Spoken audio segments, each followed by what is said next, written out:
अब ईशा उपनिषद में क्या लिखा है कि वह क्या लिखा है? ईश्वर चलने वालों हम्म। में सबसे तेज है, लेकिन अचल है। अब कोई बोले हम्म। कितनी बड़ी कॉन्ट्रडिक्शन बात है कि चलने वालों में सबसे तेज है और अचल भी है, स्थिर भी है, लेकिन चलायमानों में सबसे तेज है। ये कैसी पागलों से जैसी बात कर दी। तो इसका लेकिन हम लेकिन लेकिन लेकिन उसका बात सुनिए अगर। एक्सप्लेनेशन है ना, उसका हम्म। एक्सप्लेनेशन है। हाँ, तो हम भी उसे एक्सप्लेनेशन दे रहे हैं ना आपको, तो आप दोनों सुनने को सकार तैयार नहीं निराकार तो हम का, क्या करें। नहीं नहीं, अब देखो हम सुनने को तैयार है, लेकिन तुम अब तुमसे सुनिए जब तो भाई, एक्सप्लेनेशन मांग, जब तुमसे एक्सप्लेनेशन मांगा जा रहा है तो तुम कुछ और बोल रहे हो। मुझे मैं पूछा एक जा रहा है ना कि सकार एनालॉजी दे रहा सकार और हूँ। निराकार दोनों एक साथ कैसे है। अब जैसे तुमने चलो, चलने और ना चलने अचल वाली बात बोली, तो वो तो बोल देगी क्योंकि सर्वव्यापक है इसलिए हर जगह है। ठीक है, और सर्वव्यापक है तो कहीं गतिमान भी नहीं है इसलिए अचल भी है। तो एक ही उसकी गुणता सर्वव्यापकता से ही वो दोनों बातें सिद्ध हो रही हैं, दोनों दृष्टिकोण हाँ सिद्ध हो रहे हैं। अब तो आपको यहाँ वैसे पे ये ही सिद्ध करना है, अब आपको यहाँ पे ये सिद्ध करना है कि ईश्वर जो है एक ही समय में सकार निराकार दोनों है। आप ये सिद्ध करो, करो एक्सप्लेन इसको।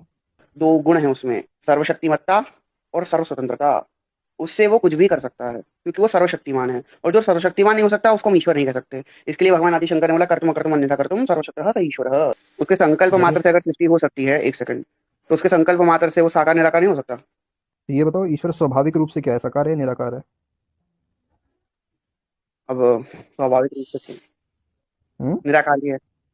यानी ईश्वर स्वाभाविक रूप से निराकार है, यानी वो सकार रूप की अपने सरस्वतीमत्ता सरस्वतीमानता का गुण होने से अपने साकार रूप का सृजन करता है ना। हाँ, वो तो भगवान कहते ही हैं सजाम में हम। ठीक है, तो यानी यानी जो उसका निराकार स्वरूप है हम्म, वो तुम्हारा अनादि है, अनंत है। लेकिन जो तुम्हारा साकार है। साकार स्वरूप है वो अनादि नहीं है, उसका आदि है, वो एक समय पे बना है। नहीं, ठीक। ऐसा हम नहीं मानते। नहीं मानते नहीं हो, लेकिन बात से यही सिद्ध हो रहा है ना, मैं पूरा बोलता हूँ, सुनो उसको ध्यान से। अब क्योंकि अगर वो स्वाभाविक रूप से निराकार है और वो अपने साकार स्वरूप का सृजन करता है शक्तिमान होने से, तो अगर उसने एक लिमिटेड टाइम पीरियड पे वो उसका सृजन करेगा तो अनादि नहीं रहा उसका साकार स्वरूप। अब क्योंकि वो अनादि नहीं रहा तो उसमें से वो ईश्वर का जो अनादि स्वरूप वाला जो गुण है वो घटित नहीं हो रहा, इससे वो ईश्वर नहीं रहा, इससे उसकी ईश्वरता खंडित हो गई।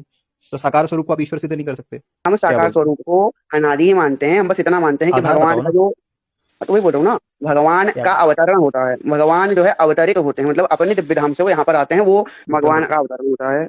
भगवान अपने दिव्य धाम से आते हैं, तो वो अनादि ही हैं। उनका जो दिव्य धाम है, उनकी जो दिव्य विभूतियां हैं, वो अनादि ही हैं। वो बस इस लोक मतलब तुम में। अपनी प्रतिज्ञा भंग कर दी ना तुमने यहाँ पे। जब मैंने तुमसे प्रश्न किया था कि ईश्वर का स्वाभाविक स्वरूप क्या है, तुमने बोला निराकार। बोला था ना तुमने, रिकॉर्डिंग में है ये बात। तो आगे। जब तुमने साकार उसका निराकार स्वरूप को स्वाभाविक बोला तो यानी साकार स्वरूप उसका सृजन किया हुआ, और साकार स्वरूप का आधार तुमने बोला था क्योंकि वो सर्वशक्तिमान है इसलिए साकार रूप ले सकता है, तुमने ये भी आर्ग्यूमेंट दिया था। बिल्कुल इसका लिया अर्थ है ये उसने। हुआ कि वो अपने साकार स्वरूप का सृजन कर रहा है ना, सृजाम नहीं, वो हामी। अनादिकाल से है, वैसे ही ऐसे ही अनादिकाल से साकार अरे भैया स्वरूप है। जब सृजन कर रहा है तो अनादि कैसे हो गया? कॉमन सेंस नहीं है अरे क्या वो तुम्हें? इस एक सेकंड, वो इस लोक के शरीर का सृजन करते हैं, अपने दिव्य धाम के शरीर का, वो अनादि है। मतलब इस लोक के जो शरीर का सृजन किया उसको मान रहे हो ना कि वो अनादि नहीं है? हाँ, वो तो भगवान छोड़ के गए, तो महाभारत में आता है ना, भगवान का वो भी हाँ, तो हुआ अनादि अगर वो नहीं है तो यानी मानना पड़ेगा कि अनादि ना होने से वो ईश्वर भी नहीं है। हाँ, तो इस लोक के शरीर का हम नहीं पूछते, हम दिव्य धाम वाले शरीर को पूछते हैं। यानी इस लोक के रामकृष्ण जन्मे थे वो ईश्वर नहीं थे, ठीक है? नहीं, ऐसा नहीं है। नहीं, ये तो अभी तुमने एक्सेप्ट किया कि इस लोक वाले उन्होंने तुमने उन्होंने उन्होंने विराट स्वरूप दिखाया ना अपना। नहीं, विराट स्वरूप दिखाया चाहे ना दिखाया, उन्होंने सृजन, उनका जो शरीर था वो एक लिमिटेड टाइम पीरियड में शरीर क्रिएटेड था ना। हाँ, ये इस लोक में जो आया वो मृत्यु तो लोक है। अनादि नहीं हुआ ना, अनादि ना होने से ईश्वर नहीं हुआ। ठीक, कोई दिक्कत नहीं। बस हो गया, लो रामकृष्ण ईश्वर नहीं हो गया प्रूफ।